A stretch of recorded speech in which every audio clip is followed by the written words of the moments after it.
And across the borders, millions of Zimbabweans head to the polls today as ZANU-PF's Emmerson Mnangagwa seeks a second term as president in a hotly contested general election.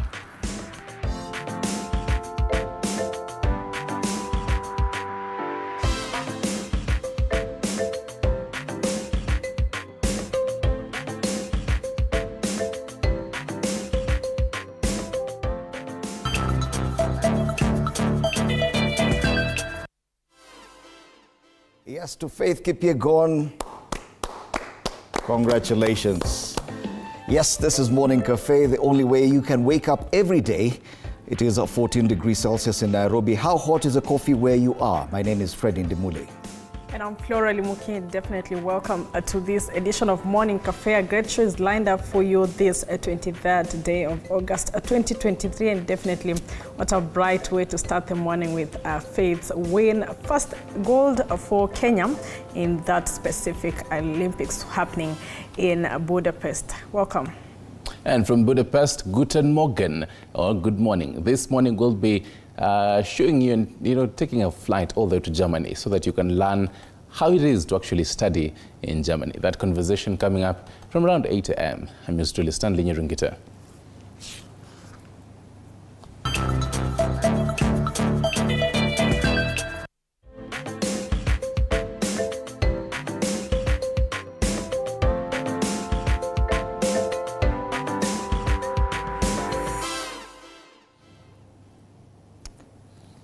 To the top story now. Embattled Sports and Youth Affairs Cabinet Secretary Ababu Namwamba is today set to appear before the National Assembly to shed light on the affairs of the ministry at a time when he's facing criticism from several MPs over alleged mismanagement of his docket. According to his communications team, Namwamba wrote to the National Assembly and the Senate requesting to be summoned to clear the air on the accusations leveled against his ministry.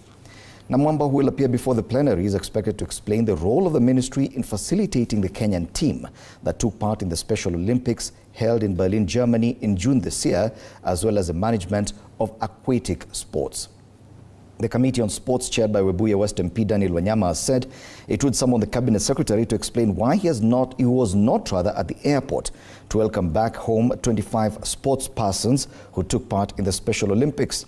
Over the last 1 week or so, the CS has endured sustained criticism from a number of legislators who question his performance at the sports ministry.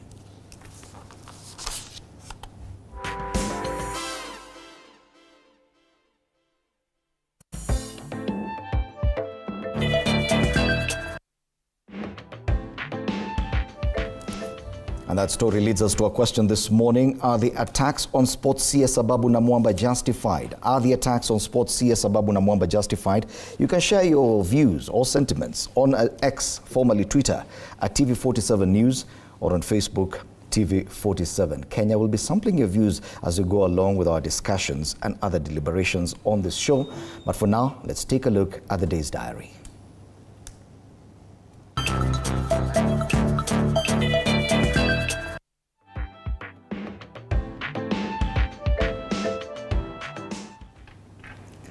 Now to our diary this morning, the President, William Ruto, is expected in North Rift, where the President will be on a tour for the next 3 or so days in a bid to amass his support base in the region. Remember, yesterday he was there for the Mar Cultural Week.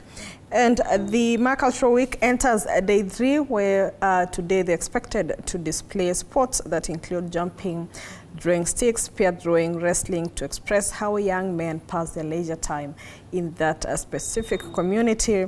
And the BRICS Summit enters day 2 with the leaders from the 5 member of nations, that is Brazil, Russia, India, China, and South Africa, discussing on how better to expand the club, which harbors ambitions of becoming a geopolitical alternative to West-led forums. That summit is happening in South Africa. And World Water Week Day continues as the world marks World Water Day, the third day in the summit being held in Stockholm this year, focusing on innovation at a time of unprecedented challenges, with the theme of this year being Seeds of Change. And the 95th Kenya Music Festivals to be held at State House Nakuru today, and the president is expected in that area to preside over that. Away from that, CS Sports Ababu Namwamba is expected before the National Assembly today to answer questions concerning his dockets and specifically the return of the Paralympics sometime last week, among other issues that the members of parliament have raised in the last few days. Away from that, as Zimbabwe heads to polls today. Well, that is what we have on our diary this morning. Of course, we keep on updating you within the hour.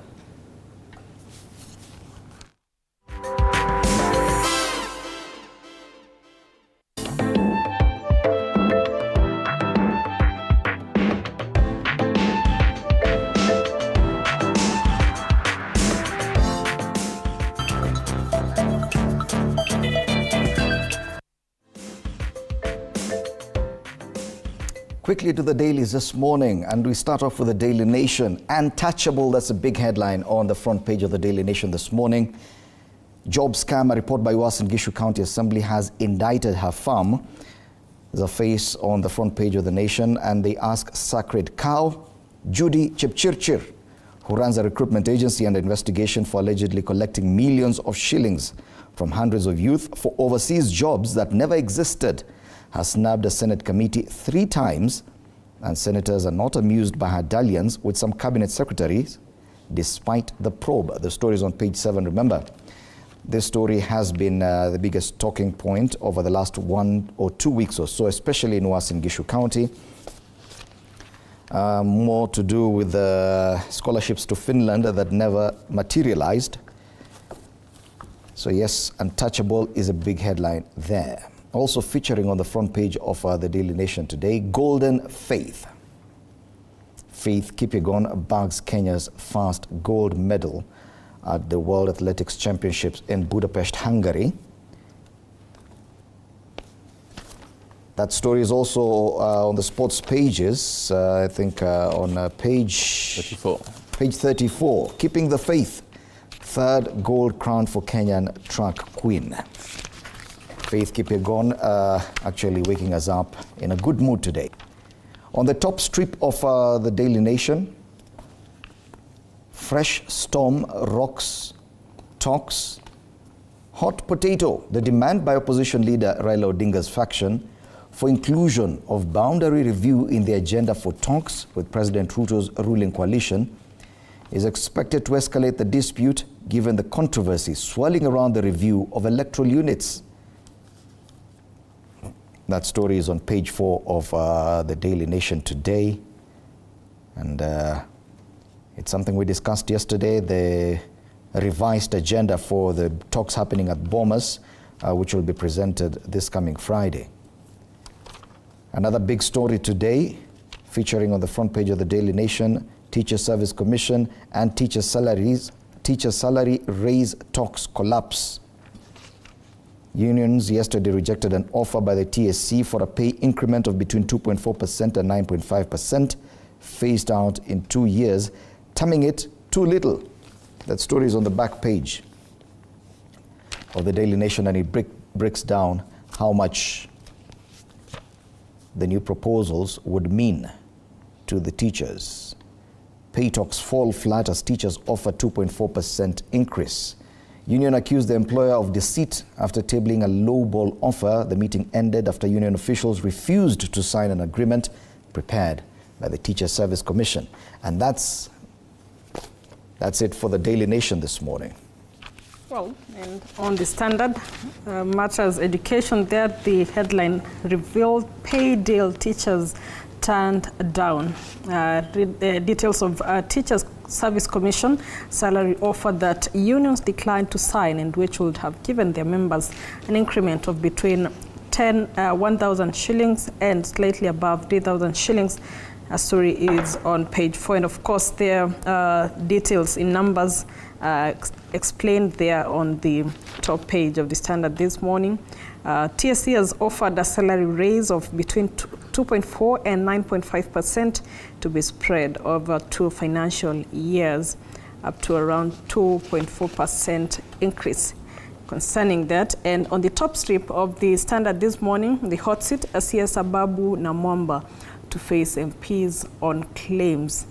That story there is on page 7 of the Standard this morning. And some matters business. He is the new taxman. Of course, the new KRA chairperson there, Watanga, picked for top KRA job in new era for agency.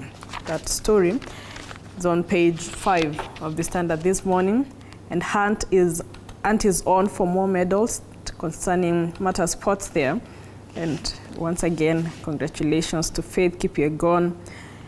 And on the lower strip of the Standard this morning, House probes 19 billion shillings mega awards to farms individuals. Of course, pictured there is a PS for lands and national planning. Parliament is investigating how 7 individuals and companies got 18.79 billion shillings court award against the lands Ministry. And on the right side of the Standard this morning, a picture of the president there, dressed in the Maasai attire. And Ruto's boost to Kajiado, President William Ruto during the Ma Festival at Sekenani, Masai Mara yesterday there. And I saw your tweet on that, on the same. That very interesting photo of the president in a Maasai shuka. Oh yes, and we are very busy trying to give him a Maasai name. Ole Rice. Ole Rice. Looks really good actually. I think the president can really pull anything. Yeah? Well, it must be said about his fashion sense. He's changed how he dresses, his formal wear as a president. Now we see him don this. We're yet to see him don the military fatigues, however. Oh, yes. I remember it was one of the favorite things with the former president Uhuru Kenyatta. Yeah. So you never know. Probably in a few months' time we'll see him. We'll see him because he can just pull anything. Call him for an Italian wedding or Indian wedding, he'll just pull that same attire then. I think it's a bit interesting and makes it easy to look at the president from an easy eye. Then if yesterday we did see him jumping, you'd see Kenyans on Twitter say that's how he is jumping out taxes. Pun intended. Okay. The president yesterday ordered that Kajiado County to receive 50% of revenues from the Amboseli National Reserve. In quote there, I have directed that all revenues from our national parks and game reserves should be divided equally 50-50 between the host counties and the national government. That is what we have on the Standard this morning. Right, let me take a look at People Daily. People Daily go the same headline as the Standard Matters. Education teachers reject TSC salary offer. Back to drawing board. Unions say the 2.5% for higher jobs groups and 7% for lower ones does not even match recommendations made by President William Ruto. And Salaries and Remuneration Commission, that is SRC. So next meeting set for Monday, that is next week. The extensive page is on, the extensive story on that is on page 4. The right strip of it, the new KRA chair, Humphrey Watanga, getting into the big shoes of Commissioner and Chair of the Kenya Revenue Authority, the new taxman taking over. We'll be taking a look at how that will be developing, the kind of shoes he'll be filling up. I'm pretty sure even the panelists this morning will be chiming on that. And also a very interesting story forming the big story this morning. Sports Sababu to be quizzed in Parliament. Also a question of the day this morning. We'll be telling you the question of the day, and you can also send in your feedback on the same. On the top strip of People Daily, goons attack Kirinyaga woman representative. Got a sad story there, page 7. And Treasury ready to pay 118 billion Kenyan shillings for cash-starved sugar millers on page 14. I was trying to access the Star here. I don't know if you have any other paper there. I have the Business Daily. Okay. And on the Business Daily this morning, Harvard man to lead Ruto's fight against tax cheats. I think it's also on one of the front pages. Here's your new taxman on The Standard. On the Standard as well. So yes, that's what is Harvard man Watanga. Talk about Watanga served as commissioner and vice chairperson of the Commission on Revenue Allocation and is now set for appointment as a KRA Commissioner General. That's a big story on the Business Daily this morning. Also featuring on the front page of the Business Daily, state reveals plan to hand 5 sugar millers to private investors. Interesting there, matters sugar as well. And that's the front page of the Business Daily today. The rest of the stories, I cannot see them clearly. Right, I was even trying to access the New York Times, trying to cross the borders this morning, get into maybe some of the politics in the US. The front page of the New York Times this morning, how Ron DeSantis joined the ruling class and turned against it. There's the whole also matters, climate change happening in US and particularly in California. California evades catastrophic damage from rare tropical storm. And also after Hawaii's governor, a balancing act with no margin for error. These are some of the notable bits on New York Times. If you can have to Tanzania. Yes, let's cross the border into Tanzania, and I have the Mwananchi here. Presha uchaguzi anza kupanda, katiba, sheria ya uchaguzi vya moto kwenye mjadala. Kinana aeleza matumaini ya uchaguzi huru mwaka 2024 na mwaka 2025. That's a big headline on Mwananchi today. And on the top strip of the Mwananchi, Tanzania, Indonesia kushirikiana kwenye nishati madini, and it has a picture of the visiting Indonesian president. I forget his name. Yes. Joko Widodo. Joko Widodo, yes. It's a similar headline on The Citizen, still in Tanzania. Tanzania, Indonesia sign 7 pacts in strengthening of ties, and a picture of Joko Widodo, the president of Indonesia, alongside Samia Suluhu Hassan there. Another headline on the front page of The Citizen, BOT outlines key measures to spur shilling rebound. The Central Bank of Tanzania says the economic trend is now shifting, with the supply of US dollars starting to stabilize amid a positive global economic outlook. And you realize in Tanzania they've really sustained this discussion about the US dollar and the exchange rate thereof. So that's what is headlining in Tanzania. Let's take a look at what's big in Uganda this morning. Oops, and I cannot trace that one. You're looking for the Daily Monitor? I'm looking for the Daily Monitor. You have it? Well, okay, not exclusively, but I'm taking a look at some of the latest in Uganda. Okay, do have matters sports here. End of the road for volleyball Lady Cranes at Africa Championship. Orogot wants winning start in Budapest.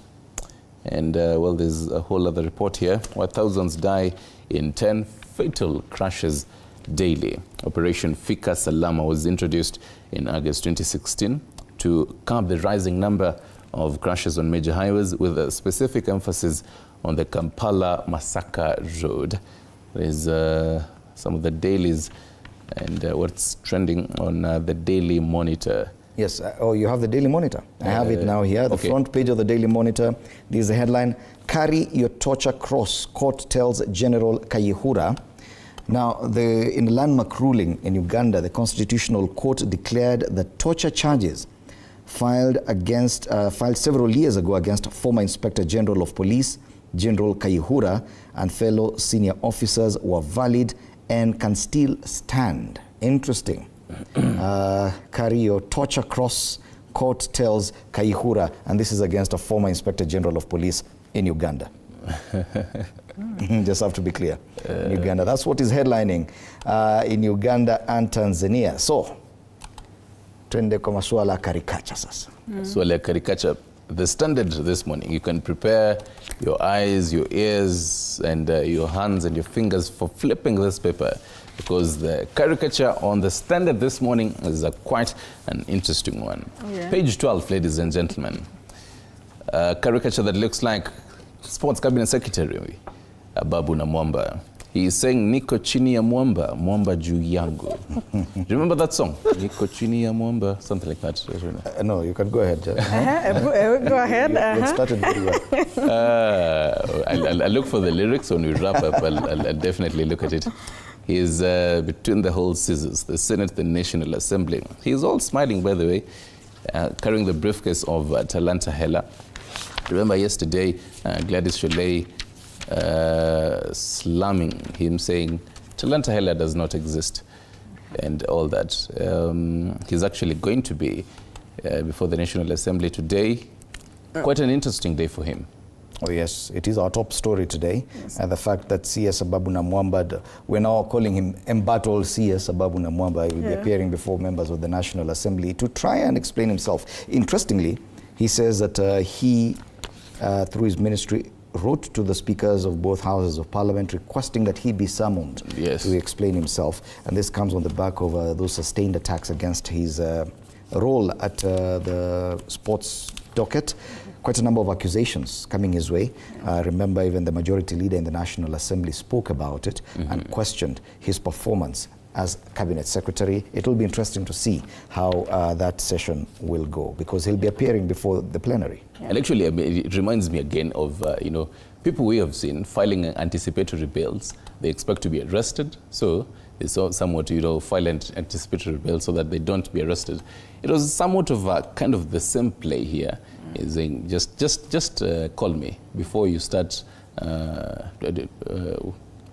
And you see, it is what forms the basis of our question today. Are the attacks on sports CS Ababu Namwamba justified?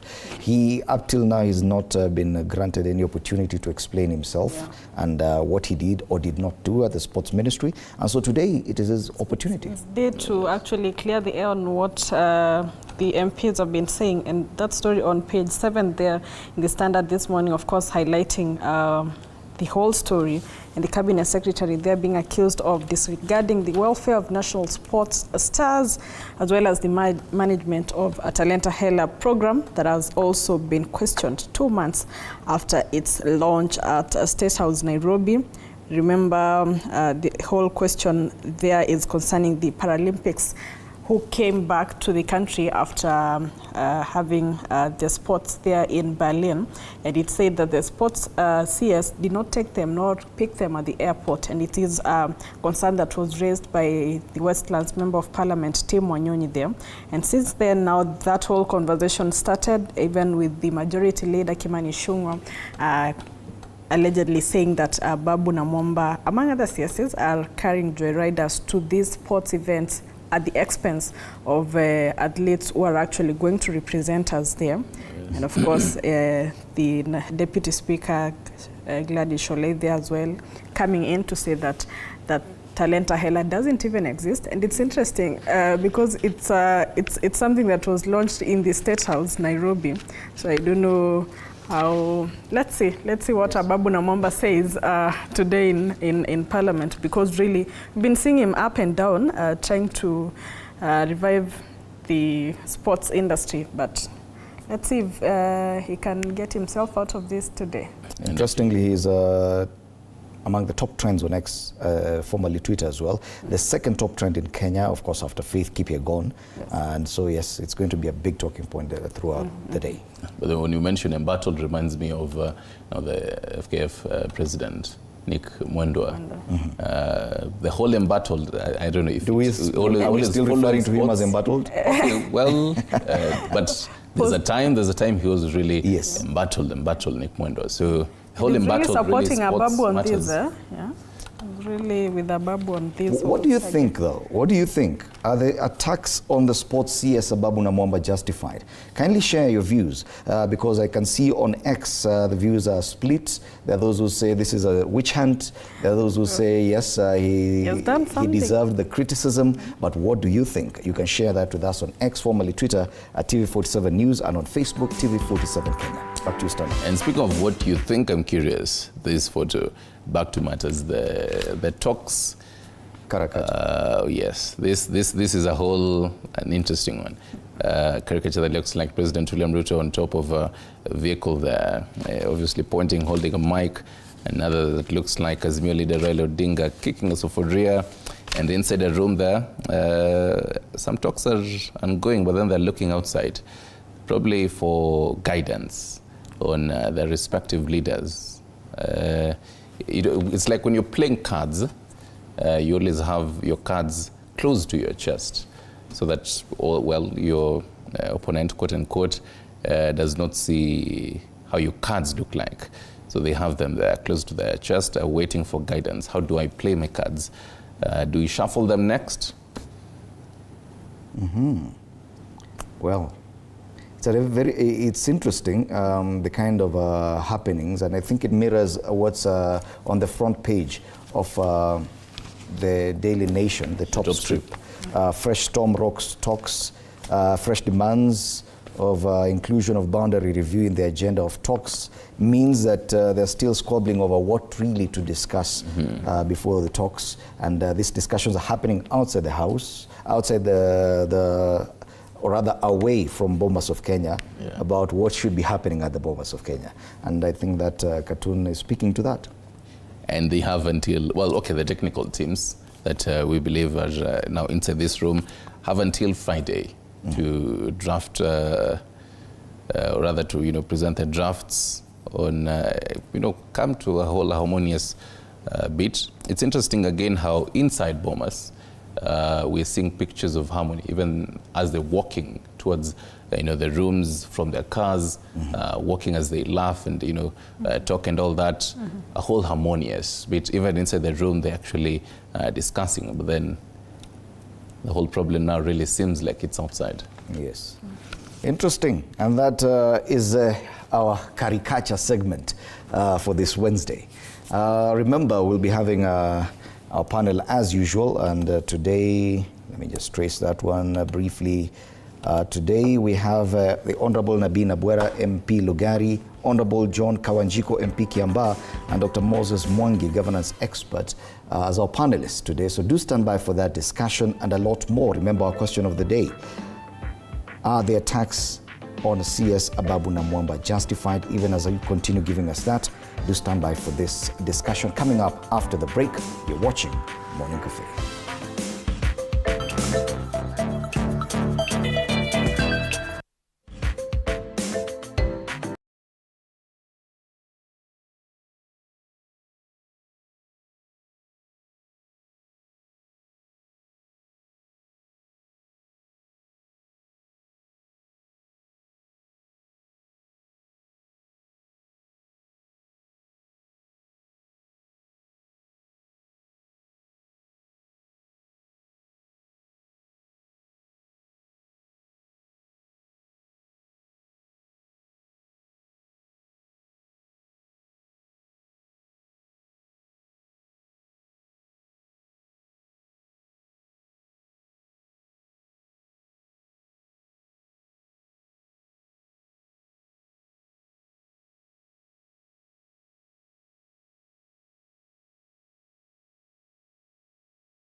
Welcome back. You're still watching Morning Cafe on TV47 with me, Fred Ndimuli. We're just about to embark on our discussion this morning. Remember our question today. Are the attacks on CS Ababu Namwamba justified? Are the attacks on CS Ababu Namwamba, Sports CS Ababu Namwamba justified? Keep sending in your comments at TV47 News on X, formerly Twitter, and on Facebook, TV47 Kenya. And we'll continue sampling some of your views as we continue with the discussion today. We'll be discussing that and a lot more with my panelists this morning. One of the panelists is already in studio, the Honorable Nabi Nabwera, MP, Lugari constituency. Good morning, karibu sana. Karibu Fred. Yes. You know, last time we spoke, you were not here. Now I'm here. You are now in the new kid on the block. Oh, yes. And I'm privileged. I was just telling your colleagues that I'm so impressed at how fast TV47 is cutting its niche. Mm-hmm. Yes. Oh, yes, and we'll continue growing bigger and better every single day. Honorable John Kawanjiko, MP Kiambaa, will be joining the panel as well, and we're hoping that Dr. Moses Mwangi, governance expert, will also make it to studio. Let's start off with what we are having as our top story today, and this is what is happening to the CS of Sports, Ababu Namwamba. And today we expect that the embattled CS will be appearing before the National Assembly. He says he is written to both the speakers of the National Assembly and the Senate because he wants to explain himself. Over the last week or so, we've seen sustained attacks on the CS. Many people questioning his performance. Many people accusing him of different things. You look at Twitter right now, or X if you like, and there are so many accusations about him, about flights, about girlfriends, and so many different things. But this is where the story started. That questions were raised with regard to the treatment of sportsmen and women who took part in the Special Olympics in Berlin, Germany in June this year. That when they came back home, the CS was not at the airport to meet them. That the treatment of this team left a lot to be desired. They've talked even about the quality of uniforms that were availed to the team, the welfare of the team, where they slept, and all these things. And the question we're asking today is, are the attacks against the Sports CS justified? Let's start from there. First, I want to say a number of things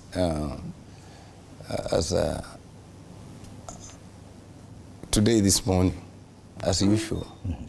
Number one is that what you see happening to Ababu Namwamba, many of those will come in the political space. But what you see, going to make a very serious statement here, mm-hmm. is new money, old money fighting new money. This is the politics of this country.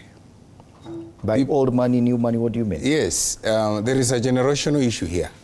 Mm-hmm. People who think they must be dominating the politics of this country. Mm-hmm. And those who believe there are new people.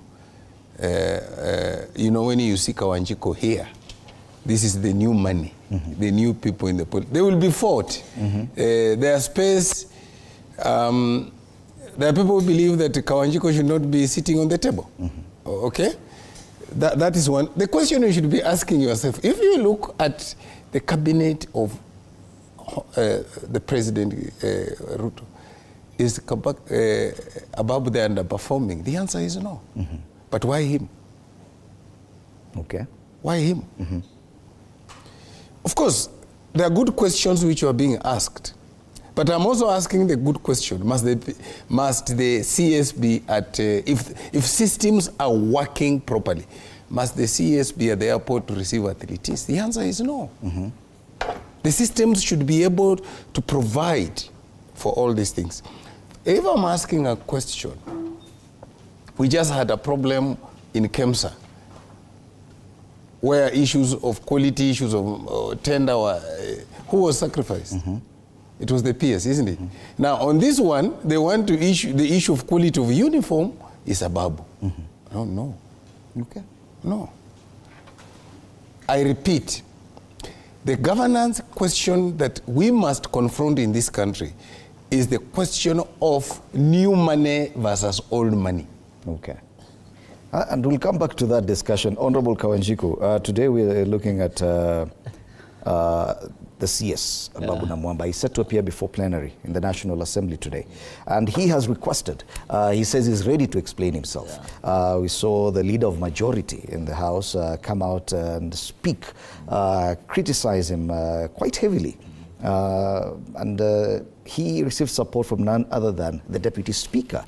So this matter is really pertinent to the National Assembly, to the membership and the leadership of the House. And it is curious.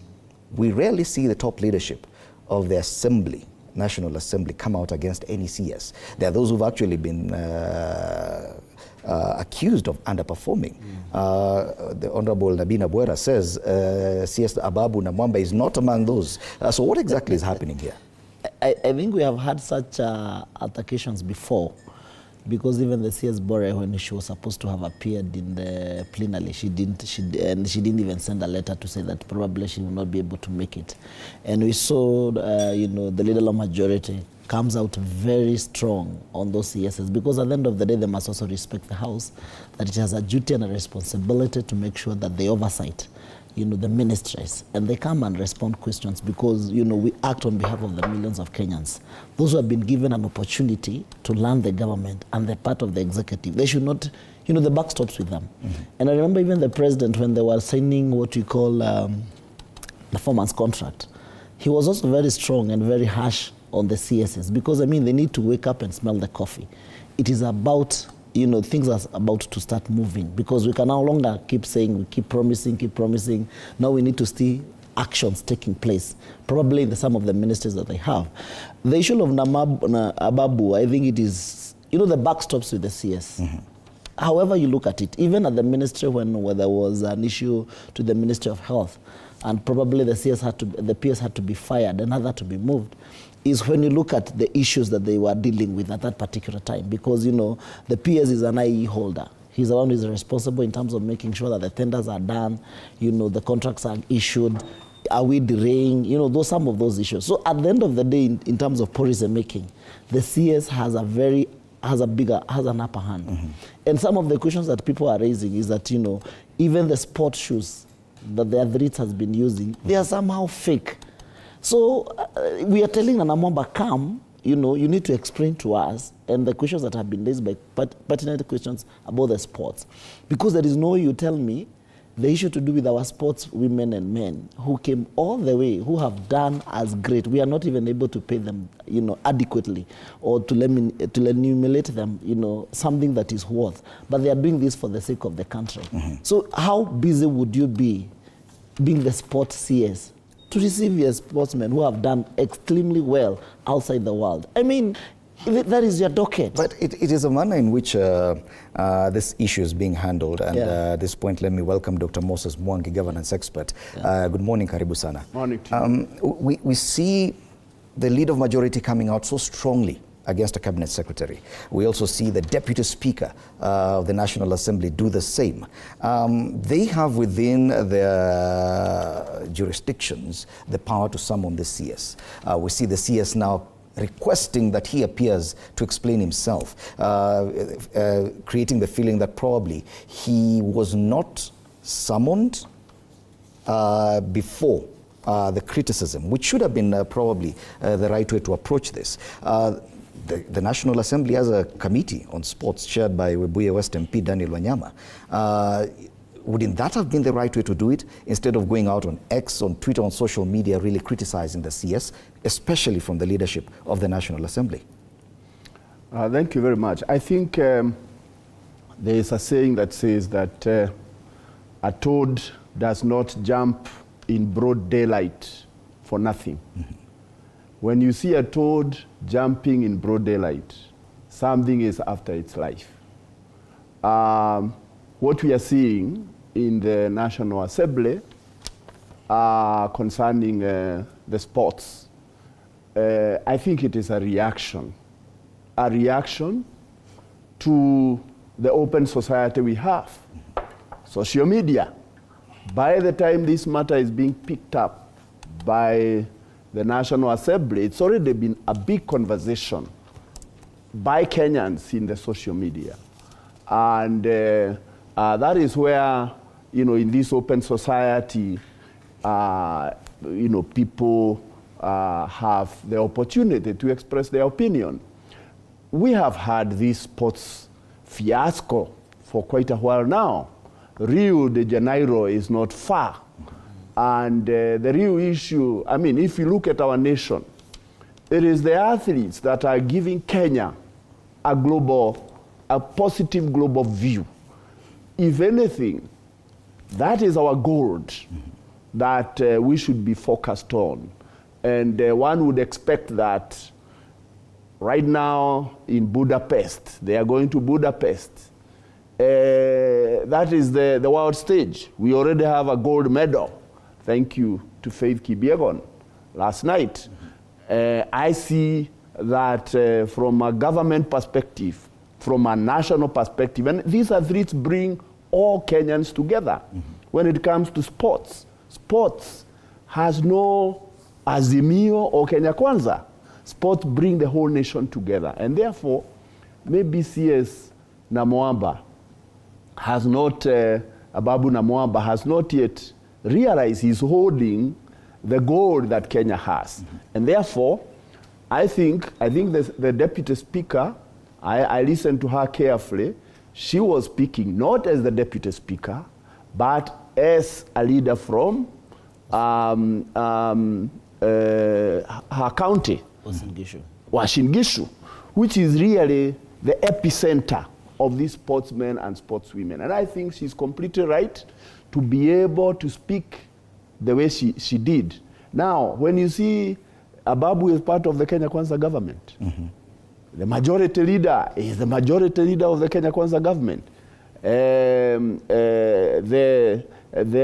Deputy Speaker is in the kitchen cabinet. So whatever it is they are speaking, I see the president speaking. That is where it is. And therefore, in my view, I think it's a good signal. It is a good signal to be able, from the government perspective, it's a good signal to say, you are holding these offices. CS, you are holding this office. Whoever it is, some lines should not be crossed. And I think there is good hope in that perspective. Now, in terms of the process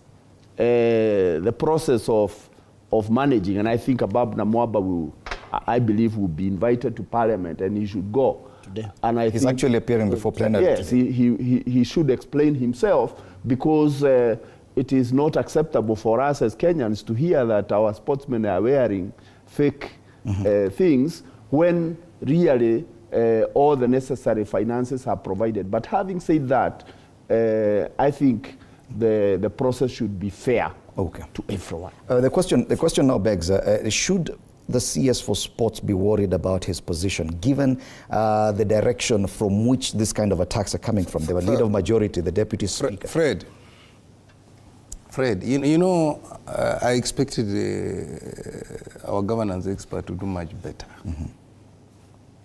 than what he has done. And I'll tell you why. It is not the first time we are having a sports issue in this country. And athletics is not the only sports we have in this country.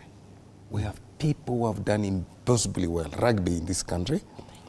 We have the ladies football team, done wonderful work around the globe.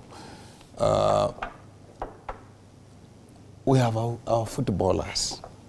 Have you asked the question, why athletics? And have you asked a question that only two communities are attacking Ababu? Well, the Kalenjin or Kikuyu? Let me know. You asked me to come here. I've seen the senator for Kisii. The senator for Kisii, Richard Onyonga, has joined the... No, but Onyonga has said it differently. Yes. Onyonga is doing it for a reason. I'm just saying that it's not accurate to say that only two communities are doing it. It is actually quite unfair. It is unfair. Let me tell you, Fred, I'm part of the political space in this country. Number one, it is bad manners for majority leader who has the ear of the president, who can walk into any office to pretend in public that he's attacking a cabinet minister or is asking question he would have asked. It's bad manners. It's bad governance experience. Number two, the deputy speaker, whether you tell me he was speaking as a representative of wherever or not, will you remove this deputy speakership from his purview? The answer is no. In fact, assuming Moses Wetangula is not on the chair, who would be prosecuting this issue that Ababu is appearing? It is Sholei. And therefore, even in his forum of raising his issues, it was wrong by virtue of the position he holds. But we understand. One of the things that he has said correctly, and I want to agree, is that if the deputy speaker is speaking and the majority leader is speaking, could it be that the president has decided to deal with Ababu in public? Which is a wrong thing. The president Do you think that is what is happening? That the CS should be worried about his position as cabinet secretary? He should. Politically speaking, he should. What I mean, yes, in fact, if I was Ababu, I would be asking myself, why do I serve in a government which has many more forums to speak to me, that would take me to speak to me in public? I would be asking myself. In fact, if I was Ababu, I'd be telling them, heck, have your job. Okay. Okay. And they say that when you want to kill a dog, first give it a bad name. Is that what is happening right now? No, that is not what happened. It's actually unfortunate for Nabil actually to pronounce himself that it is two tribes attacking Namabu. It is quite unfair because at the end of the day, even if the leader of majority is the leader of majority of the national government, he has a duty and responsibility as the leader of majority of the National Assembly to oversight the CSAs and the PSAs. There are two dependent laws here. He has his role to play as a member of parliament for Kikuyu. He has a role to play as the leader of majority of the Kenya Kwanza coalition. Because at the end of the day, you cannot be taking to the president every rumor, everything that Namwamba is behaving this way. When it comes to technical issues that probably need to be addressed, then those are the issues that probably they can discuss with the president. But Kimani has his own role that he needs to be praying right now of oversighting the CSS. Even me myself as a member of parliament, I have a duty. I am not supposed to be coerced or to be told by the president, this is what you're supposed to do, your role, and this is how you're supposed to perform your duty as a member of parliament. So when we go on head-on with the CS, we are not going head-on because we want to fire the CS. But at least if there is something wrong, there should be said it. It should not be told that every now and then if there is any issue with my CSS, just come to me and tell me as a president. No, we have a role also to play as members of parliament. And number two, Gladys Sholei, talk about those kind of sports in Kenya. I mean, athletics is what we pride ourselves in as a nation. Tell me which other game, which other sports do we pride ourselves in apart from athletics and rugby? That we are doing very well, and the volleyball. So if there is a concern around it, Sholei should raise it, because at the end of the day, even if she's the deputy speaker of the National Assembly, she also represents the people of Uasin Gishu. She represents those people in the floor of the house. So if she has an issue to raise, and that's why she's one, she's a member of parliament for Uasin Gishu. Two, she's a deputy speaker. So which role comes first is her own representative of the people that she represents from Uasin Gishu. Okay. So Ababu should not be worried. Because at the end of the day, even if she's being attacked, or people are saying that you should wake up and smell the coffee, that she has done anything extremely worrying to make him being fired. Okay. But what he is supposed to do is to make sure those pertinent questions have been raised. Are there pertinent issues that should be addressed by the CS? Yes. If they are not, our brother here has said it, everybody should be given a fair hearing. Because I'm sure that the sports committee will also sit down with Ababu and also try to iron out and to find out what are these issues that are being raised by Gladys Sholei. Maybe it has not come to the attention of the chair of the committee. But now, since these issues are in public domain, apart from him explaining himself in the plenary, there'll also maybe probably the investigations that will be done by the sports committee to ask those pertinent questions. So let us not use this issue on tribal basis. It is not fair at all Dr. to say Mwangi, that there are yes. two communities who are fighting. It is one thing to raise. Shareholders. It is one thing to raise concerns about the performance Shareholders. across all ministries by the National Assembly. It is totally another to wage a sustained attack against one particular CS, because we've seen other CSs failing as well, and questions have been raised on their performance. They've been summoned. In fact, for the very first time, at least with this parliament, we're seeing them summoned regularly and weekly to actually clarify a lot of issues. But what we're seeing right now is not the National Assembly seeking clarification from the CS. It is actually a sustained attack against a CS. I think there is a recent example of CS, was it Florence Bore? Yeah. We saw the majority leader still actually raise the flag But in the floor of the House. in the floor of the House. Not in funerals. We see as, in fact, those people who think that now the job is gone wrote off CS Florence Bore. But is she not still in government? She is. She is. So I think that's what I'm saying. It's a good signal for me as a Kenyan who would wish to see our country governed properly. People who hold high office, the CS, the PS, whoever holds a high office, holds it for and on behalf of the people of Kenya. And it is very important that they are brought to account. I would hope, and I believe, when Ababu Namwamba gets to face the committee, the appropriate committee, he should be given complete space to be able to explain. We are keen. We want to know exactly what happened. And in the same forum, the National Assembly, the majority speaker has spoken, the minority speaker has spoken. We want to hear from the same people to say, we have investigated this matter, this is what we find. And if he is culpable, he should be held to account. In my view, Kenya, no matter what we say, we have other sports. We have our Malkias who are doing very well in volleyball out there. The rugby comes up, goes down. I think the consistency, the real brand for Kenya. Anywhere, go to any country in this world and say you're from Kenya. And what they will remember is Kip Keino. They will remember, the right now, Faith Kipyegon. So I think, in my view, we should hold this docket of sports with the seriousness it deserves. Absolutely. And I think it's a wake-up call. I would not be baying for the blood of Ababu Namwamba. I mean, you should not be fired because of one mishap, except if he's found culpable, he should be made to carry the cross. But that cross doesn't mean being fired. People should be given an opportunity to learn from even their mistakes, as long as they don't steal our money. Are the attacks on sports CS Ababu Namwamba justified? That's the question we're asking today on Morning Cafe. Do share your sentiments on X, formerly Twitter, at TV47 News, and on Facebook, TV47 Kenya. We'll now take a break. We'll be back to discuss a lot more. You're watching Morning Cafe.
Welcome back. You're watching Morning Cafe with me, Fred Ndimuli, on TV47. Quick look at our top story.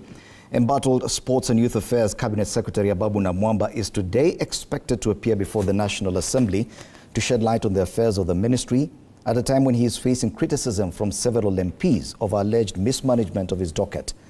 According to his communications team, Namwamba wrote to the National Assembly and the Senate requesting to be summoned to clear the air on the accusations leveled against his ministry. Namwamba, who will appear before the plenary, is expected to explain the role of the ministry in facilitating the Kenyan team that took part in the Special Olympics held in Berlin, Germany in June this year, as well as the management of aquatic sports. The Committee on Sports, chaired by Webuye West MP Daniel Wanyama, has said it will summon the CS to explain why he was not at the airport to welcome back home 25 sports persons who took part in the Special Olympics. Now, over the last 1 week or so, the CS has endured sustained criticism from a number of legislators who question his performance at the Sports Ministry. And today we are asking, are the attacks on Sports CS Ababu Namwamba justified? Continue sharing your feedback. We will sample some of that as we continue with this broadcast at TV47 News on X, formerly Twitter, and on Facebook, TV47 Kenya. We now want to move this discussion to something else. I'm still in studio with the Honorable Nabina Bwera, MP Lugari, Honorable John Kawanjiku, MP Kiambaa, and governance expert Dr. Moses Mwangi. Now, gentlemen, we're looking at something different now, and various stakeholders have opposed the proposal by Homa Bay Town MP Peter Kaluma, which seeks to amend the Anti-Corruption and Economic Crimes Act of 2003. The intention by the MP is to delete Section 64 of the Act, which disqualifies a person convicted of corruption or economic crimes from being elected or appointed to public offices for a period of 10 years following conviction. Now, this is a very interesting conversation as it comes exactly 10 years after the advent of devolution. We're marking 10 years of devolution. We've just come from the devolution conference. Some of those people accused of mega corruption and who've actually suffered under this act are county governors. At least 2 of them have been accused of abuse of office or have been impeached. And we're looking at whether or not this provision of the law should be maintained or deleted. According to MP Kaluma, he argues that blocking such people from occupying public office for 10 years will be double punishment because they've already been removed from office. But they also argue that this proposal will be diluting even Chapter 6 of the Constitution, will be reneging on the continuous war, the continued fight against graft. Let's start with you, Honorable Kawanjiku. Do you support this proposal by Peter Kaluma? I don't support that proposal because at the end of the day there must be some accountability in terms of public service and the duties and the responsibilities that each one of us has been given by the public. Because if you look at it, if you are convicted, it's also telling you have not been managing, the public funds, or you have not been responsible, accountable with the position that you have been given by the public. So for you to be told that you must stay out of politics or out of that duty for 10 years, I think it is a minimum punishment that probably one of us, each and every one of us should bear. Because the moment now you start amending and saying that probably, because I think he's arguing because from the point of view that he's a lawyer, and he's saying this person has been convicted, maybe probably have been convicted for 10 years, you have suffered, you are maybe 10 years in jail, then after that you come again and you receive another punishment for another 10 years for not, you cannot hold any public office for another 10 years. But I think it's more of a disciplinary. We must also have this conversation about corruption because something is off with our country. Something is not right in terms of fighting corruption. I think this is something that we also need to go back again and start re-strategizing and rethink. Apart from what Kaluma has brought in the floor of the House, is this law, the anti-corruption? Because we have not seen anyone, apart from a few candidates, few culprits who have been convicted. It's not really hammering very well with those people who have been found capable or who have been found corrupt as far as the public funds is concerned. And I think one of the concerns that we have also as a Kenya Kwanza, and we have even said the president, the Kenyans are willing to pay taxes. But now what happens after they pay these taxes? There must be a punitive law that one moment you touch on the public funds, something heavy must be felt, that probably there is a very serious law that has been put in place, the implementation process as well, because there is anti-corruption, the convictions level. And I thank God the president appointed the new DPP, and we are hoping that, because he has not been public domain he has not been playing politics, I think he's someone that probably who will be able now to put things the way they're supposed to be, as far as making sure he convicts as many people as possible. There must be a conversation between judicially, the National Assembly, and as well as the office of the DPP, because you realize the DCI will arrest, take to court. We have an issue, and I was actually speaking with the peers of energy the other day, and they said we have had serious vandalism of transformers within our area, especially Kiambu.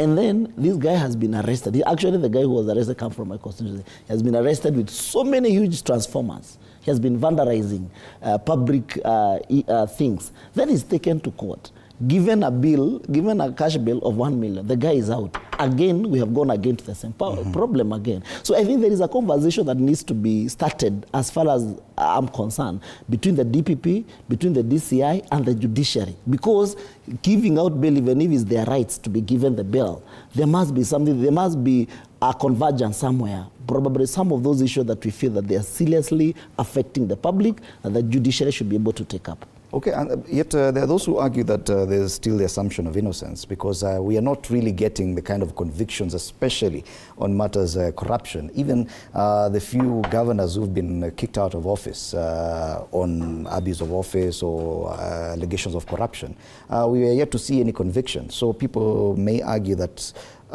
you are unduly punishing some people by forcing them to stay away, not seeking public office. Fred, I'm 100% with my brother Kawanjiko on this one.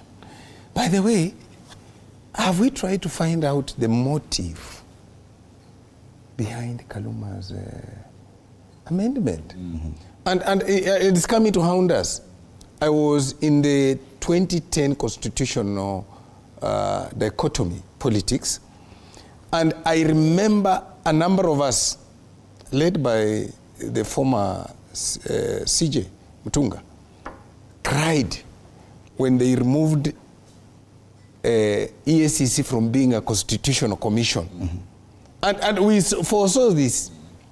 Now, I'm wondering even how JLAC processed this, because Article 10 of our constitution, Fred, Article 10, what are we going to do with it? Because Article 10 on national values and principles of governance. 2C, good governance, integrity. My friend, integrity is not just about it. It must be seen. It must be lived. You know, if you doubt Caesar's wife, you don't take her to the pulpit. Please. So it's not, if we have endless passions, that's an integrity issue. And the Constitution says you must be of high integrity, transparency, and accountability. Now, my brother, when we are supposed to be strengthening issues around governance, issues around constitutionalism, issues around fighting corruption, we now want to let it loose? By the way, Fred, I'm not ashamed to say this. I look at some of the colleagues we serve with in that house and remember that they are out with 70, 50 cases of integrity in a real nation where we are living Article 2C of, sub-Article 2C of Article 10 of our Constitution. We should not be having that. And I will be, he's from my coalition, I'll be the leading the guns against him on this one. We can't let, we should be strengthened. Actually, we should be saying EACC should become a constitutional commission so that the punishment, so that the teeth it has, my brother, I don't like sharing with you this, but I have to. People died and are still dying in Mumias sugar belt because of corruption. And now you tell me those people should be seeing somebody whom they know ate their money, made them lose jobs, kill the factory, that after 10 years is now maybe the president or is the governor or is the MP. How do those people feel about a country? What will they be telling their children? What would be the generation of person? No, that's not the direction to go. Okay. So the issue of presumed innocence, I've told you, integrity must not just be talked about. It must be seen to be. Okay. You must live it. A value, you live it. And if there are any passions, you are not living your value. Okay. There are those who argue that probably it goes, this proposal is seeking to protect the right to take part in political activity that is provided for by the Constitution. What would you say to that? I think we are all agreed as Kenyans that the biggest issue that we have in this country is corruption. And corruption is the one that is preventing us truly from moving into the middle economy as a country. If the resources that this nation have are applied where they are supposed to be, I think we have no problem paying taxes. Now, when I heard about this, Honorable Karuma, a gentleman I have great respect for, I asked myself, because this is mischievous, what is the story behind the story? Exactly what is he trying to achieve? Because, especially belonging to the Azimio coalition, which should be on top of the National Assembly itself holding the executive to account, the Azimio coalition has a bigger responsibility to bring the government to account, and the number one issue should be corruption. So, in my view, if he really wanted to strengthen that law, he should be saying anybody convicted of corruption should never hold public office. Because as my brother Mheshimiwa here has said, really, the Kenyans who know that so-and-so has been convicted of corruption, how do they feel when they see them? You know, where is the modeling? Where is role modeling in this country? So, Honorable Karuma, I don't know what you're trying to say. Maybe somebody should help us to understand. Okay. Because that doesn't sound like him. It doesn't sound like what we should be doing.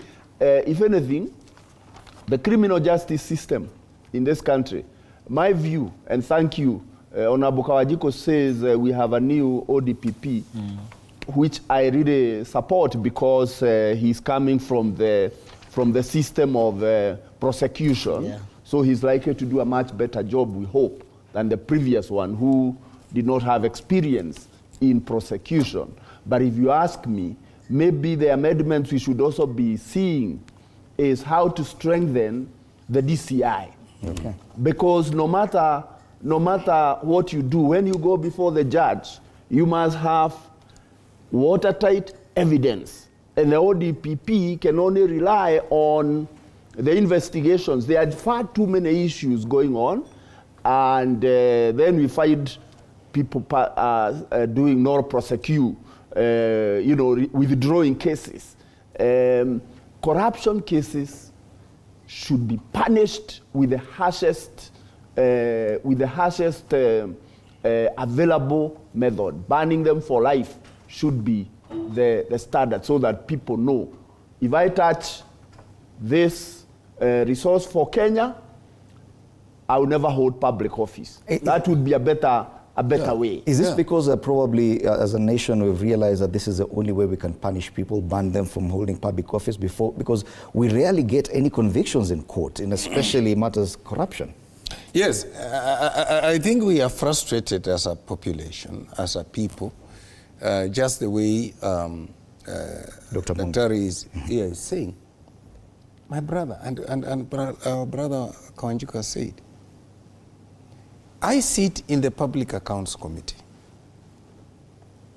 of National Assembly. And I can tell you, Omwami, out of 10 bob, 4 shillings don't do anything. I mean, you heard me during the debate on the financial bill. I said we can avail the 600 billion we are looking for from just sealing the loopholes of corruption. Now, with this kind of judicial system, I keep on saying to people, there are things we know.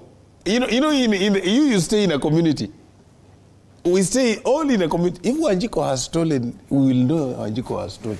All of a sudden, Kawanjiko is owning 10 hotels. We don't know of his businesses. But the judicial system, the legal system in this country will be that because he has money, Nabi has money and he has plundered public money, he will not be convicted anywhere. He'll buy his justice. And that is the frustration. And that's why I was telling you, those of us who believed issues of corruption should have been constitutional, ESCC should have a constitutional commission, and we know why. Then it would have gotten respect from the judges. What do you say to the criticism, especially to this administration, that even as they campaigned, Kenya Kwanza and UDA party did not talk much about the fight against corruption? They focused on other things. Yet corruption bedevils a lot of our governance. I think the president pronounced himself very well, even when we're doing the campaigns. And he's one who believes in the rule of law. And he has really tried, because he tried to say, if we make police independent, will they be able probably to make more arrests, make serious cases, and then present these cases before judiciary? If we fund the judicial system the way it's supposed to be funded, will the judiciary be able now to execute their mandate as far as the president is concerned? And that's what the president has been trying to do, because the moment he got into the office, one of the 100 days, he said that one of the things that I'll make sure, I'll appoint the judges in the Court of Appeal. And he did that. He said we'll also give the autonomy to the police, to the IG. He will have his own voting book, so that he can be able to make sure that I put money where, as far as the police force is concerned. The president did what he was supposed to have done. He said we are going to increase our funding to the judiciary, so the judiciary can employ more judges, as far as so that they can be able to, to expedite cases and make more conviction as far as maybe probably corruptions and all that is concerned. This budget alone, we have increased the judicial budget with 4 billion shillings. This 4 billion is to pay for judges, to make sure that they employ more judges, so that they can be able to deal with these cases as much as they can. So there is a lacuna, or probably there is a gap between our criminal law and between the DCI, between the DPP and the judiciary. Because as Nabi is saying, you are assumed because you have stolen money. And even we have had cases, we are also waiting to see with the Nairobi County. Yeah. We have not seen any conviction, we have not seen any arrest. But the rumors are in the public domain, there is serious theft of public resources in the Nairobi City County. But these things, I think, because now there is money and you're able to buy your own way, the people who have been given the responsibility of making sure that people follow the rule of law, they're not able to do that. The moment you go to arrest Kawanjiko and you find out he has 200 million shillings in his backyard, in his house, then before you arrest him, you start taking the money. And when you make the money, you water down the case. So there must be the IG and the DCI. And I think because the president had been really saying, let us follow the law, because we saw a lot of extrajudicial killing with the other government. And the president said, this is something that I would never want. It is a load that I don't want my government to work on. Okay. So I think there must be a conversation to be held as a national, as a national agenda.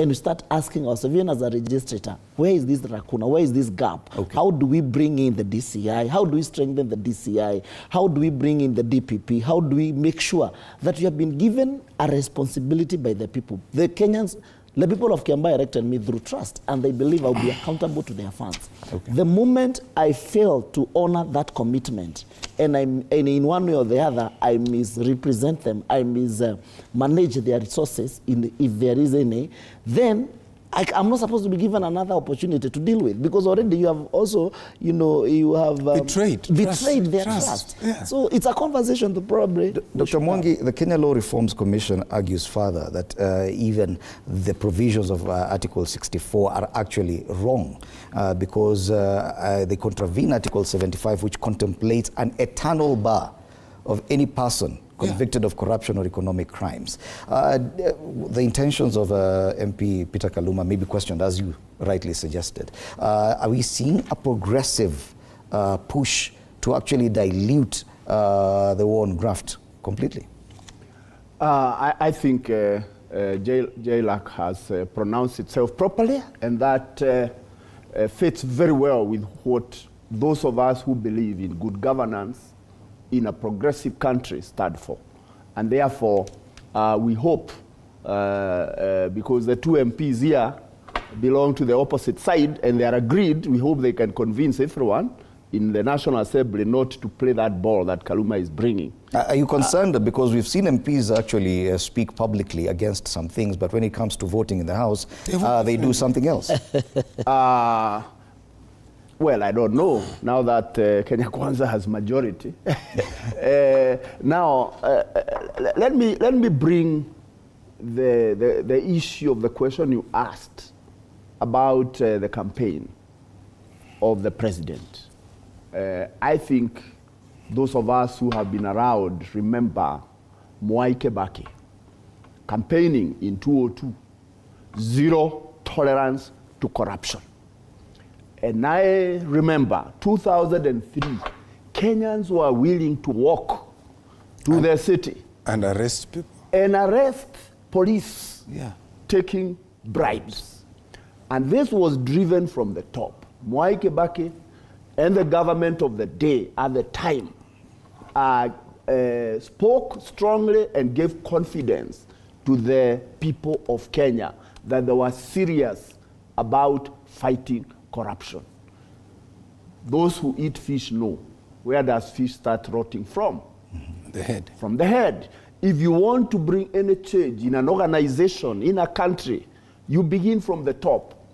And therefore, we were very concerned during the campaigns that the Kenya Kwanza did not strongly bring out the issue of corruption.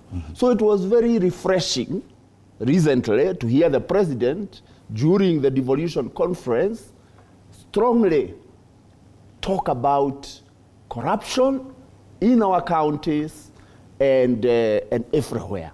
And I think if we can pick that mantle and move it forward and walk the talk, I think we would be saying, fine, you didn't campaign on it.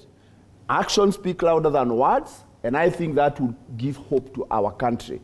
No matter what we do with the commissions, ODPP, even judiciary, the executive is really the thing. There is a way in which in governance, the head of the family, the CEO of an organization would, behind the scene, call people to their office and be able to have a conversation. And depending on the message you are sending, the ODPP, the DCI, the judiciary will know the president is serious. We know if we work in this way, we are supporting his agenda. So it is very important for the executive, the president, the deputy president at that level to sustain the onslaught on corruption. That way, I think we may remember him more if we were able to, during his tenure, to really slay the dragon of corruption. Because corruption has permeated all the way to the electorate. I mean, it is common practice. Everybody knows if you want to get anything, but the fight must start from the top. Okay. Yeah. Now, Just something yes, briefly. that has icked me from is, again, on Article 10 on values. My brother, there is something we talk about, social justice. 2B, human dignity, social justice. What is just? if we the people who have put a government in power, who have elected leaders like me, we know very well something is going wrong. What would be just in that getting those people back? And yet, we did not return the money they took from people, caused people to die because there was no medicine, people to die because they didn't have food, pupils not go to school because their money for education was stolen. But then here we are saying, because he has stayed out of power for 10 years, he has become a good person. There's no social justice in that. Finally on this, Daktari says a very important thing, and I want my brother Kawanjiku to take this in good faith. All Kenyans want a good country for themselves. Because Nabi Nambwera is not going to run away from this country. But brother, let me tell you, Nabi, I'm implementing projects in my constituency. But because of the erosion of public trust, people don't even believe. When I tell them, we are building gorofas, they say, hapana, hiyo ni ya kutaka kula pesa. That is where this society is today. Right? That's where the society is today. Our concern in the leadership of Kenya Kwanza is on me personally, and I raised it on the floor of the House, is one. If you really want to demonstrate just and demonstrate that you believe in fighting corruption, the president should not have, at any one time, he has so many people at his disposal. We know. Even if you were to go to tribes, he will not have appointed people with blood character in public domain. Okay. That is a very wrong signal. Okay. And I think, I agree with your question. Would we stand as a house to oppose this one?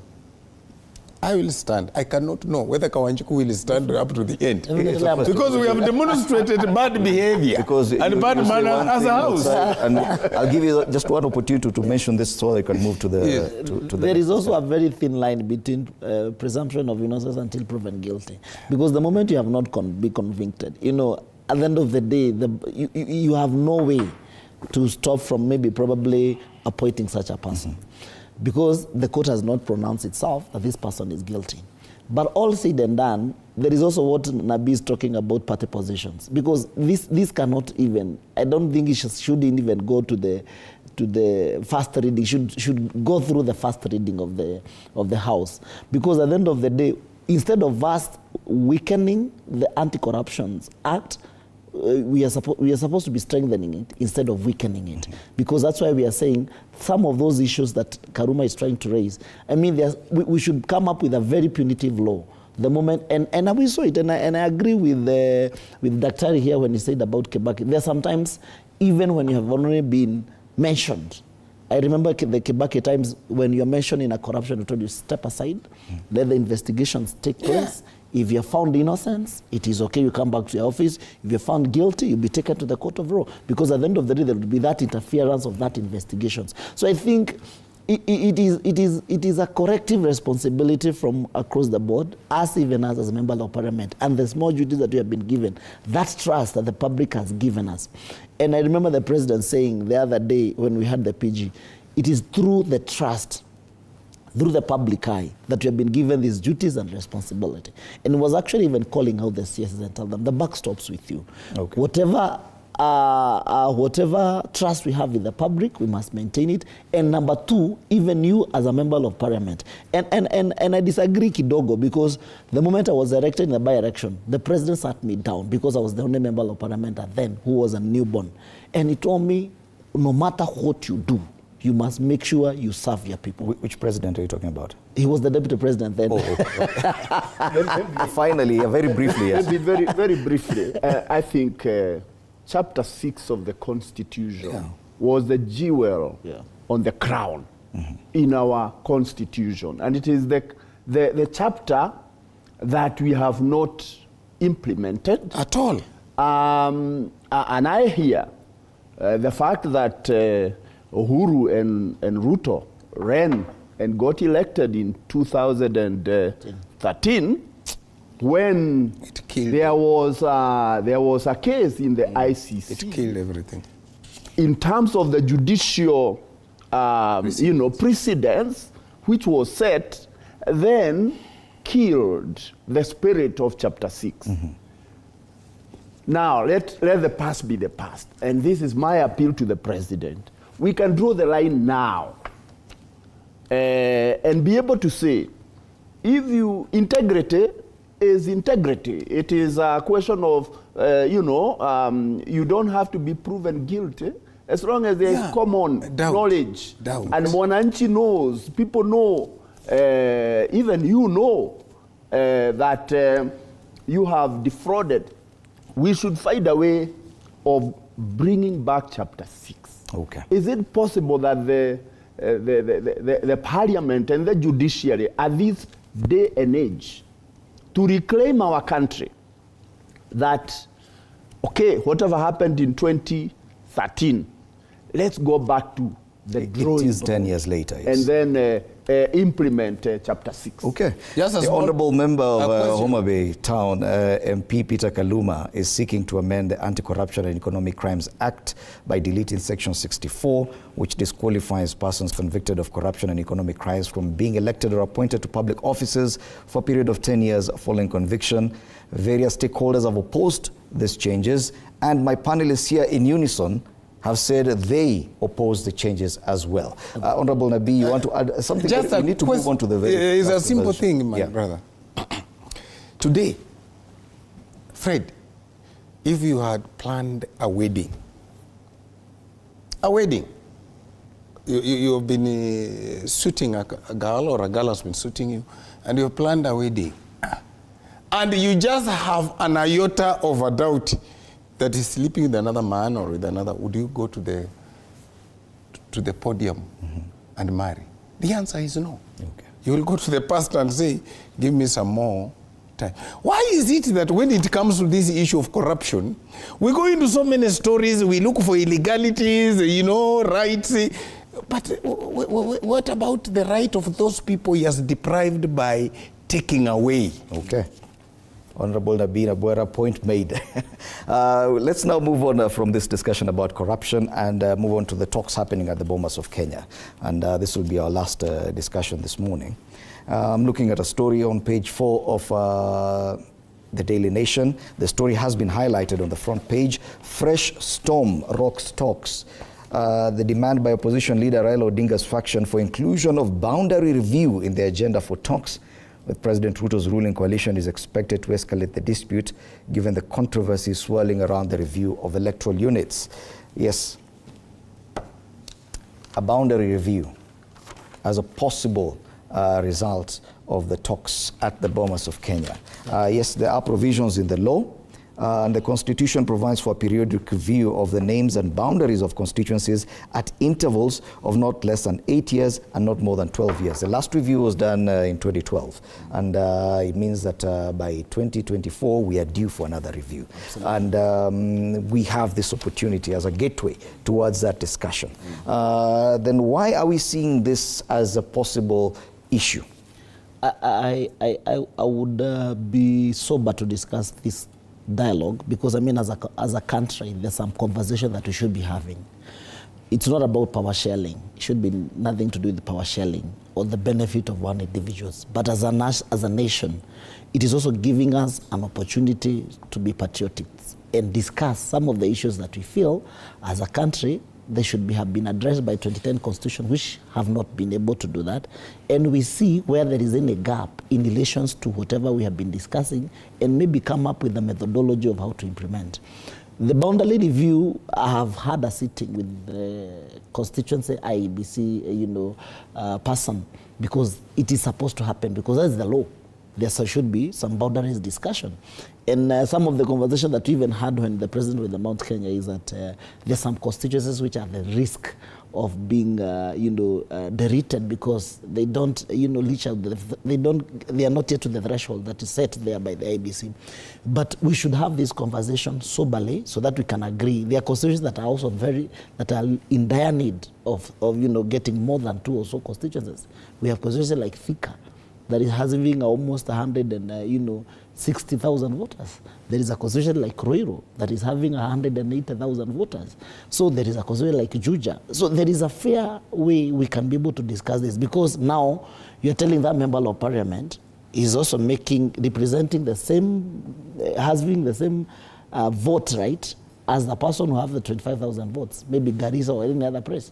So it is a discussion that probably we need to have a soberness and maybe have a conversation around it as readers and agree what do we do with such constituencies, because there is no way we are going to increase the number of constituencies to 290. Yes. To more than 290, because of the constitution, not the threshold. If we decide to increase the number of the constituencies, then we must go back to the referendum and tell the people 290 is not enough. We are requesting whether we can increase to maybe 300.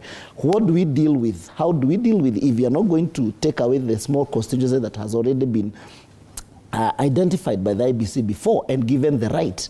Like if you take away a constituency like Mathioya and you take away a constituency like Tetu, how will those people feel? Because at the end of the day, they have been having their own member of parliament, having an increase in terms of resources that they get from the national government. If you take now away these resources, you take away their member of parliament who represent them, then we have a constitution that is also in a dire need of making sure we have 2 or 3 constituencies from the guidelines that have been given by the IBC. But one thing that we must also appreciate, the National Government Constituency Board has also tried to do is to make sure every additional resource that you have gotten, especially last year and this year, they are dividing that resources in terms of wards that each and every one of us have. Okay. Before we used to get 135 million as a cut-off, but now any amount that they receive from the national government, they are sharing that resources in regards to how many wards you have per constituency. So I agree with the Azimio people. And I appreciate the readers that we have set there. They are not there to represent themselves. They are not there to represent. They are there to represent the people. But let us have a sober discussion as a country. It is definitely a conversation we should have, and according to the provisions of the law, it is about time we have the same conversation. Yeah. But they also argue that the question here is about the forum at which we are discussing this issue. That the delimitation of boundaries is a role played by the IEBC, and that probably the National Dialogue Committee of the Bomas of Kenya has no duty, has no role to play in that issue. Do you agree that probably that conversation is misplaced in as far as the process at Bomas is concerned? I don't think it is misplaced to the extent that the bipartisan talks, and I hope the spirit with which they are now talking proceeds to the end, because that conversation may end up with a need to have a referendum. And if the whole issue of how we set up the constituencies, there are those so-called protected constituencies which could go because of a population quota. If there is a need to kind of reset in terms of how do we delimit the boundaries. The role of delimitation of boundaries falls in the IEBC, and we would say, once we constitute an acceptable IBC, that's their job, and they should get on with it. But they are getting on with it within the constitutional provision. I think there may be a need. I think it would be interesting to hear what it is that Azimia wants to put on the table with regard to the whole topic. Delimitation, we look at the US, which is an older democracy, and every time you are seeing they are changing the boundaries. I think it's something that we should live with. The issue is, have we set in our constitutional framework, I don't know about the answer to that question, a timeless way in which our boundaries can be reviewed? I think the people who may fear that they could lose a constituency or they could, the limitations may be based. I come from Murang'a, and I can tell you some of the constituencies there were put on the basis of some individuals who apparently are no longer here. But the influence, the way it was set, so that that would be for so-and-so, this is for so-and-so, but they are no longer here, which is a very myopic way of looking at a country. So I think that conversation is healthy. We would want to hear and re-examine and see whether there is something we can do that will serve us, not just for 10 years, but for a long time to come. They also argue that what is happening at Bomas could be an attempt to reintroduce the BBI, which had proposed even more constituencies be formed in some areas, because yes, the delimitation of the existing boundaries is a preserve of the IEBC. What kind of discussion would they be having if at all it's not the constitution of IEBC to carry out its mandate? First of all, you are wrong to use the word preserve. There's nothing like delimitation is a preserve of IEBC. It is only a duty of IEBC assigned to them by the Constitution. But that does not bar any other institution to have a discussion around it. You know, in this country, Fred, we like burying our head in the sand. You listen to my brother Kawanjiko, you listen to our governance expert. It only alludes to one thing, which people don't want to agree. I mean, they know, but they want to scatter around and look for all lofty words to explain. The problem in this country is about allocation of resources. And people they don't like this, but this is the reality, my brother. We don't plan for trees. We don't plan for landmass. We plan for people. The debate on the depot, which me I will be introducing, even that discussion, I have a memorandum ready to appear, is we need to discuss about 1 shilling, 1 vote, 1 man. My brother, I come from Western Kenya. I come from a constituency of 500,000 people. Right? I have over 120 primary schools. I get the same money to educate my children with somebody who has 30,000 people. I mean, it is madness in this country. And you keep on hearing we leaders saying we are fighting disease. We are not. We are actually promulgating disease. Because the moment a person in Kibra or a person in Juja, you saw the other day, students who had gone to look for bursary die, stumbling on each other, because the money is so little. The issue is not what you are hearing here. The issue is that we want an equitable way of sharing the national cake. I can tell you today, if every Kenyan felt that the method of sharing the cake is, nobody will even be asking for an extra constituency. Because they know they have enough resources. There is enough resources and I'm entitled. You will get your 1 shilling, I will get my 1 shilling. But not your 1 shilling has a value of 2 shillings and my 1 shilling has a value of 0.25% of a shilling. Do you therefore agree that probably the proposal here is to increase the number of constituencies? Probably that's where we're starting from, and not just moving the existing boundaries, not beyond 2. Yes, I'm telling you, like where I come from, I am, like yesterday, I should have had an extra constituency. I represent 2 sub-counties. I should have had an. But I'm telling you, even in that, we must agree on how to share the national cake. I can tell you, the resource allocation in this country is not equitable at all. Okay. And even as you respond to that, there's a very curious question about what happened in Mount Kenya when the president was there. Just about a week or 2 ago, for 5 days. Prior to that, there was a lot of agitation on what he has mentioned, the 1 man, 1 shilling, 1 vote. The president came there and that debate died. Immediately, no one talked about it. The president had a meeting with the leaders there and that was not discussed. Why is that? I was present before with the president. And that discussion is something that probably we are trying to push also, as well as Nabi said. But it wasn't discussed then. It was, because it was about the resources that we are getting as Mount Kenya and the development issues that we have as Mount Kenya. We didn't want to raise them in public, but we raised them as readers behind the scene because we wanted to understand the president, how far he is with the resources. Because at the end of the day, he has really been saying, and we have seen, he has been saying that there is no resources, especially to make sure that those projects that were started by former president, we have finished the old projects. That has been his agenda. But he's the one who told us, I'll be the first person to start the conversation around 1 man, 1 vote, 1 shillings. Because at the end of the day, as Nabi is saying, we may increase the number of counties, constituencies. There is no need to increase the number of constituencies. But we can move around the law and make sure that even if it's Roiro, that is represented by 1 member of parliament, they should be having 2 MPs. He has enough resources to share equally to all those people.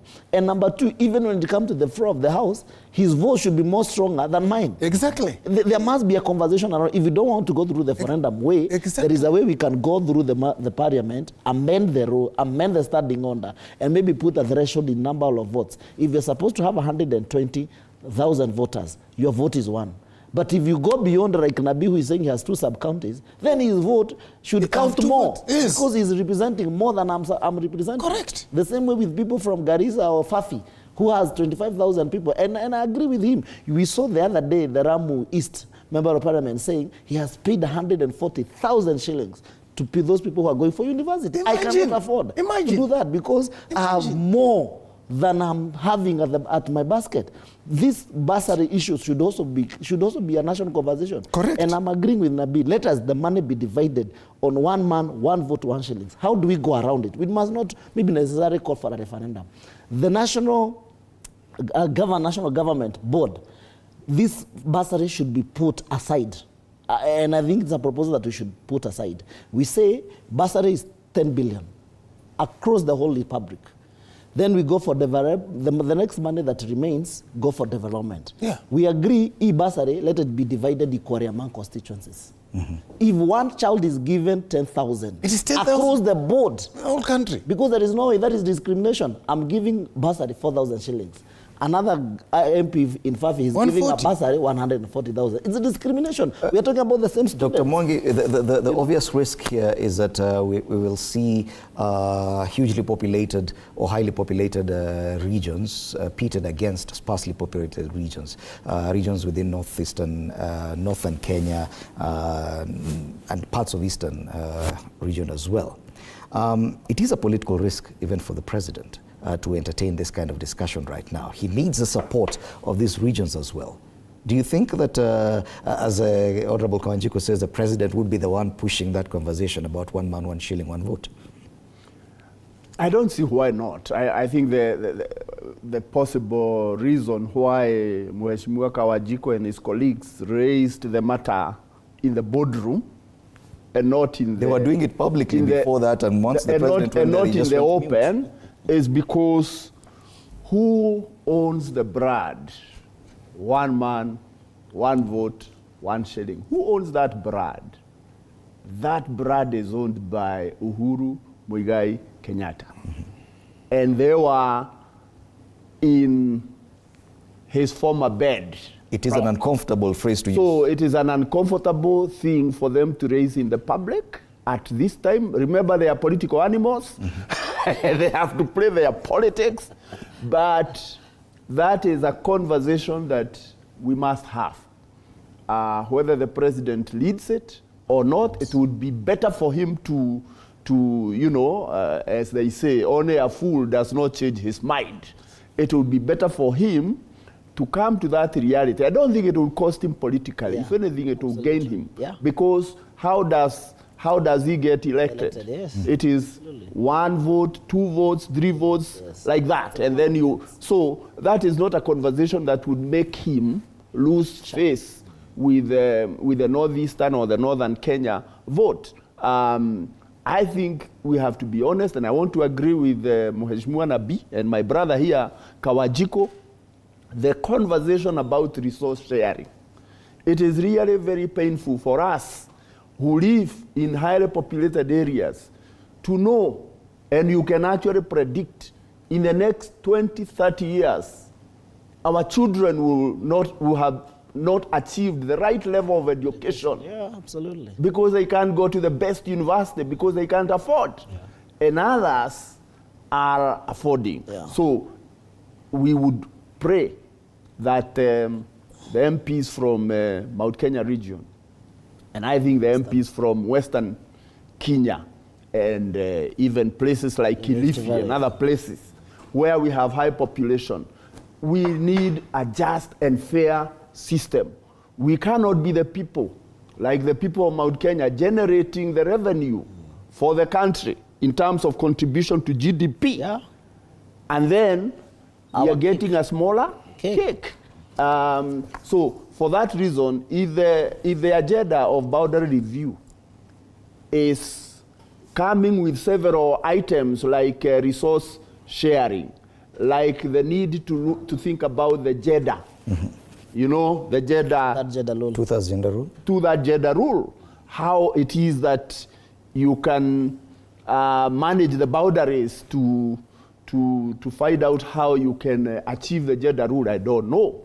Whatever the conversation, I think it needs to be on the table. It's a very important conversation, and I would hope that Mheshimiwa Majority Leader and Honorable Kalonzo Musyoka and their teams would be able to say, politics aside, let's talk about our country. Okay. Gentlemen, let me just share with you allow me to do this. I'll give you each. It is for the public good. I will give what you I want each, to tell you. Yes, is for the and I will start with you. I'll give you each time to give your final thoughts, and you can choose what to start. Yes. We can start with now, colleagues, I have a health center called Chekalini. It's a super health center. It sees more patients than a level 4 hospital. But because of the sharing model of revenue, that health center gets money like any other health center. 30,000. Tell me, what fairness is in this? What fairness is in this? Actually, why do people agitate for new constituencies? Because they believe that it will come with some resources. So if we are able to work out a model, and I like Kawanjiko for being very progressive, South Africa has shown us. We put a threshold. You don't need even to change the boundaries. You may just say, if the threshold is 100,000, beyond 100,000, they need to another level 2 representatives. In the same place, you have 2 people. Or you attach value to a vote. Yeah, absolutely. That's what should happen. But more importantly, we want fairness in resource allocation. Okay. Thank you, the Honorable Nabii Nabwera. Honorable Kawanjiko. I concur with Nabii that we should have that conversation. We may not have the luxury of increasing the constituencies because it means that we have to go back to the referendum. We have to allocate resources to go again in campaign. As a nation, I don't think we are yet there because, I mean, we have more issues to deal with economically rather than political issues. What we need to do as a country is to have that conversation around the bursaries and the sharing of resources. And we agree if we have a constitution, if we put the cut-off mark is maybe 80,000 votes, anything above that, what you should get more allocation because at the end of the day, you're dealing with more people. Even if it comes to the National Assembly, even in terms of voting, we should be able to change our standing order and say, because you are representing more than one constituency, then maybe probably you'll have 2 votes or something around that conversation. But more, it's not more on, because also, you know, your vote counts as far as you do your representation or you representing your members of your members of your constituency. So we should have a conversation, especially on a bursary. We agree and we amend the national, and I think the president also said we need to enshrine the CDF, NGCDF into the constitution. We also have that conversation. Let us create a kitty from the call government, national government constituency kitty. Let us set aside the kitty for bursary. Let me go to my constituency. Let me get the people who benefit from the bursary kitty. Let me take them to the board. Then the board allocate resources for bursary. Okay. So if I have gotten 10,000 and they agree, every constituency will get 10,000 students. Across the board, all the constituencies, they get 10,000. If they say every student will get 10,000 shillings, across the board, let all the students get 10,000 shillings. Okay. And then there is also a system that you can be able to find out. You go online, check whether you have been able to get to be allocated bursaries, and then we are given that resources and we take to our people. So it is a conversation we'll have, one man, one vote, one shilling. Yes. It's a conversation we should also have, because politics has everything to do with sharing of national resources. And finally, Dr. Moses Mwangi. We have sat here and with two political divides, and Dr. Moses here in the middle, who is neither nor the other except being a Kenyan, and we have had a very healthy conversation. Right now, the Bomas bipartisan talks, there is hope that there will be a healthy conversation. I think the president should see, and I think he's seeing, that the decision he took to engage with his Right Honorable Raila Odinga in a way that enables all of us to be able to have a conversation without thinking who is listening. I think this is a healthy thing, and would like to say that going forward, whatever happens to this country, the president who is the president today has a big responsibility, and we pray that there will be healthy conversation, so that there will be equitable sharing of resources, and every Kenyan feels that they belong to Kenya. Okay. The debate should be about issues, and the way to talk about issues is to say, if you have a point, it doesn't matter what your political persuasion is, you are talking as a Kenyan, let us move forward together. Allow me to condemn something happened yesterday in Kirinyaga. I had forgotten. Yes, it is quite unfortunate. Such kind of politics, violence. Politics of violence has no space in Kenyan politics, and we are calling out Anne and his goons and the people who are actually, did that to that member of party. She's very young. She's 29 years. She has a political space. Why would you go after someone who is a youth? So we really condemn. I want to join Kawanjiku, Honorable, and condemn Waiguru and her behavior. Yeah. Well, she must be called out. Yeah. Betty Maina is a young politician. Jane Maina. Yeah. She has a future. By the way, who says she cannot be a governor? A governor. Okay. Who says she cannot be a president? Thank you. Please, we cannot be using violence to stop young people who want to grow. Thank you so much, Honorable Nabina Bwera, MP Lugari, Honorable John Kawanjiku, MP Kiamba, and Dr. Moses Mwangi, governance expert. Our panelists this morning, thank you so much for your very well-considered opinions on the discussions we've had this morning. And now I'd like you to allow me to read out this comment, editorial commentary that relates to what you've just mentioned right now. Now, it is with a heavy heart and a sense of utmost urgency that we condemn, in the strongest terms possible, the appalling acts of politically instigated violence. The latest incident where goons attacked and injured the Kirinyaga woman representative at a public event not only reveals the depths of barbarism within our political sphere, but also underscores the regressive and backward nature of certain segments of our society.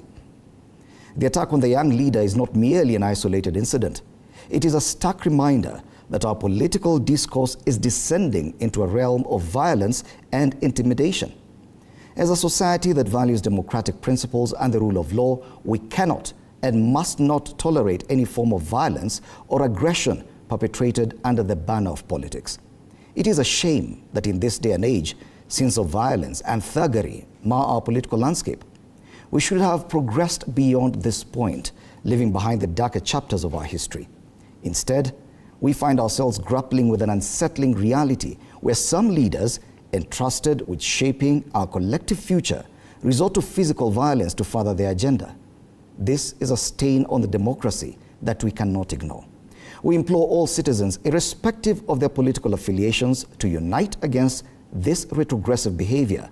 Our political discourse should be centered around constructive dialogue, rational debate, and the exchange of ideas, Resorting to violence and not only undermines the legitimacy of one's arguments, but also perpetuates a cycle of aggression that erodes the trust between citizens and their elected representatives.